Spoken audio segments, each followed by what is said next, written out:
Hey everyone, welcome back to Corporate Decoder, the place where we decode corporate filings. Today we're diving into a report from Aptevo Therapeutics. It's an 8K, which is basically a company's way of saying, hey, something important just happened, and trust me, based on what I've seen inside this filing, you might want to grab some popcorn. It's a bit of a financial roller coaster. Aptevo, a biotech company, just announced a big move that involves selling a bunch of its stock to some investors. The date of this report is April 3, 2025.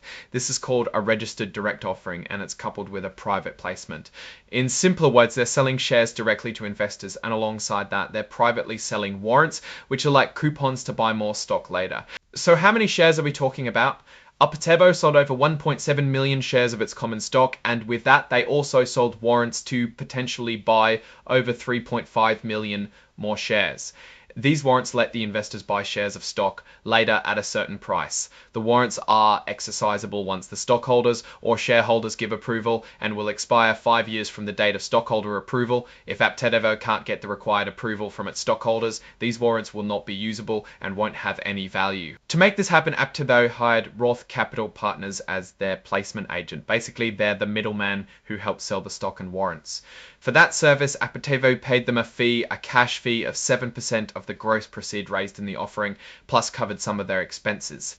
Now, let's talk about where these shares are coming from. Aptevo had previously filed a registration statement with the Securities and Exchange Commission, or SEC, in February, and it was approved later that month.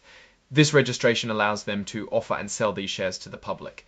So after all the selling and paying the placement agent, how much money did Aptevo actually get? The company ended up with about $1.9 million after subtracting the fees and estimated expenses. They plan to use this money to keep developing their products for working capital and for general company purposes. Here's an interesting twist. Aptevo also agreed to change some existing warrants they had issued previously. These older warrants issued in December of the previous year. Per share now they're lowering the price to 1 ton 12.93 thin per share, making it much cheaper for the warrant holders to buy stock. To understand these deals better, Aptevo included copies of the legal documents in this report. This includes the warrants, the placement agency agreement, and the purchase agreement. If you really want to dig into the details, those are available as exhibits to this filing. Aptevo also put out press releases to announce the offering and its closing. So if you want to see how they presented this news to the public, those releases are attached as exhibits too. Now let's zoom out and look at the bigger picture. Aptevo is a biotech company that needs money to develop its drugs and stay afloat.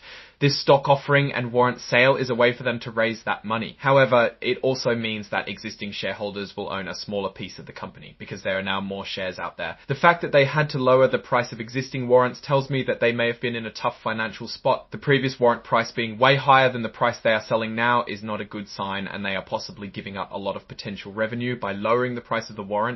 So what does all of this mean for Aptevo?